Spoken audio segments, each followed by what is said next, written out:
దానమును, కడియము రాకపోవడానికి గల కారణాలు ఏమేమి ఉంటాయని అనుకుంటున్నారు? ఏం రేవంత్ రెడ్డి గారు ఆట ఆడుతున్నారు. నువ్వు అవసరమైతే రాజీనామా చేసేవా, రాజీనామా చేసేసి డిస్క్వాలిఫికేషన్ జడ్జ్మెంట్ స్పీకర్ ఇవ్వకముందే మీరు రిజైన్ చేయండి అని ఏమైనా చెప్పిండో ఏమో, చెవులలో ఏమైనా మంత్రాలు ఊదిండో ఏమో వాళ్ళు తెలియదు. రాజీనామాకు సిద్ధంగా ఉన్నారా అనుకోవచ్చా?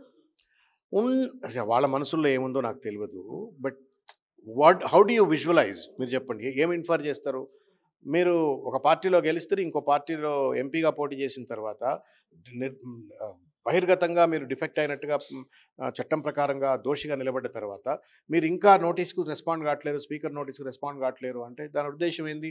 అయితే నాకు స్పీకర్ నోటీస్ పైన గౌరవం లేదు, రాజ్యాంగం పైన గౌరవం లేదు, కోర్టు పైన గౌరవం లేదు, లేదు నేను ఏదైనా దొడ్డిదారిలో అడ్డదారిలో ఆ నోటీసును బేఖాతరు చేసే విధంగా నేను రిజైన్ చేసేసి, నేను చూసినవా నేను ఆ పదవికి రిజైన్ చేసిన కదా కాబట్టి నేను డిస్క్వాలిఫికేషన్ లోబడనని మళ్ళీ పోటీ చేయాలని చెప్పి అనుకుంటున్నారో ఏమో తెలియదు. మొత్తానికి మాత్రం ఏదైనప్పటికీ కూడా ప్రజలతో అపహాస్యం, ఇది ప్రజాస్వామ్యంతో అపహాస్యం. ప్రజలు ఒక నమ్మకంతో విశ్వాసంతో ఓటేస్తారు. ఆ నమ్మకంతో విశ్వాసంతో ఓటేసినట్టుగా ప్రజలను ఇవాళ వంచనకు గురి చేసినట్టే, రాజ్యాంగాన్ని వంచనకు గురి చేసినట్టే, ఒక దుర్మార్గంగా ఇవాళ ఒక ఆధిపత్య అహంకారంతో ఇవాళ రేవంత్ రెడ్డి గారు వ్యవహరిస్తున్న తీరు వల్ల ఒక దళిత స్పీకర్కి ఇవాళ చెడ్డ పేరు వస్తూ ఉంది. ఇవాళ బోరాబాబు అని చెప్పని మణిపూర్లో స్పీకర్ ఆఖరికి సుప్రీంకోర్టు నువ్వు దోషిగా నిలబెడుతున్నా నిన్ను అని చెప్పని గట్టిగా వార్నింగ్ ఇస్తే 2 రోజుల్లో ఏళ్ల కొద్ది తాత్సారం చేసింది, 2 రోజుల్లో సెటిల్ చేసి పడేసింది.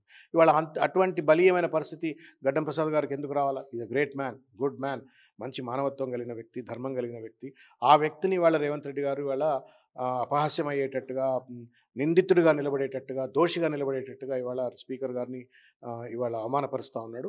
కాబట్టి నేను రేవంత్ రెడ్డి గారికి విజ్ఞప్తి చేస్తూ ఉన్నాను, స్పీకర్ గారికి కూడా విజ్ఞప్తి చేస్తూ ఉన్నాను. మీరు మీ ఆత్మ ప్రబోధంతో పనిచేయండి. రాజ్యాంగ పరిరక్షకుడిగా, అంబేద్కర్ వారసుడిగా, మీరు అంబేద్కరిజాన్ని నమ్మినటువంటి ఒక వ్యక్తులు మీరు. కాబట్టి అంబేద్కర్ రాసిన రాజ్యాంగాన్ని గౌరవిస్తూ ఈ డిస్క్వాలిఫికేషన్ పిటిషన్ వెంటనే మీరు తీర్మానించి వాళ్ళందరినీ డిస్క్వాలిఫై చేయాలని చెప్పని కోరుతా ఉన్నాను. రేవంత్ రెడ్డి గారిని కూడా, దేశమంతా రాహుల్ గాంధీ గారు జై సంవిధానం తిరుగుతున్నారు, మీరు కూడా జై సంవిధానాన్ని ఇక్కడ మీటింగులు పెడతారు.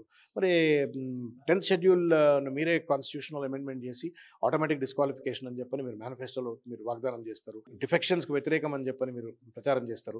ఇవాళ వచ్చేసి మీరు మళ్ళీ డిఫెక్షన్స్ని ఎంకరేజ్ చేస్తే ఏ నైతికత చెప్పండి? దేశమంతా ఓట్ చోరీ అంటారు, ఇక్కడ ఎమ్మెల్యే చోరీ చేయడం ఎంతవరకు సబబు? దేశమంతా ఓట్ చోరీ అంటారు, ఇక్కడ జూబ్లీహిల్స్లో బోగస్ ఓటింగ్ చేసుకోవడం ఎంతవరకు?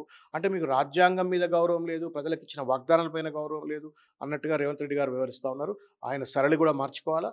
మనం ఉంటాం పోతామండి, శాశ్వతం కాదు. ఇదే తెలంగాణ రాష్ట్రంలో కేసీఆర్ గారు మొన్నటిదాకా ముఖ్యమంత్రి, ఇవాళ రేవంత్ రెడ్డి, రేపు ఉత్తమ్ కుమార్ రెడ్డి కావచ్చు, రేపు ఎల్లుండి కేటీఆర్ గారు కావచ్చు, మళ్ళీ ఇంకో టర్మ్లో ఇంకెవరు కావచ్చు. But then fact of the matter is that మనం ఆ కుర్చీలో కూర్చున్నప్పుడు ఏ సంప్రదాయాలకు విలువలు ఇచ్చిన, ఏ విలువలకు ఏ సంప్రదాయాలకు పట్టం కట్టినాము, తర్వాత ఏ రకంగా రాజ్యాంగాన్ని ఇంకా బలోపేతం అయ్యే విధంగా, ప్రజాస్వామ్యాన్ని ఇంకా బలోపేత విధంగా వ్యవహరించడం అనేటువంటిది ముఖ్యం. మంచి వాళ్ళు ముఖ్యమంత్రులుగా పనిచేసిండ్రు, దిగిపోయినరు. రేవంత్ రెడ్డి కూడా దిగిపోతాడు. దిగిపోయినాడు, సంతోషపడుతున్నాం రా బడ దిగిపోయిండు అని చెప్పని అనుకోవాలన్నా, అయ్యో మంచోడు ఉండే, ఈ పెద్ద మనిషి ఉన్న రోజులు బాగుండే, అప్పుడే దిగిపోతున్నా అని చెప్పని బాధపడాలన్నా, ఇది రేవంత్ రెడ్డి ఆలోచించుకోవాల్సిన విషయం.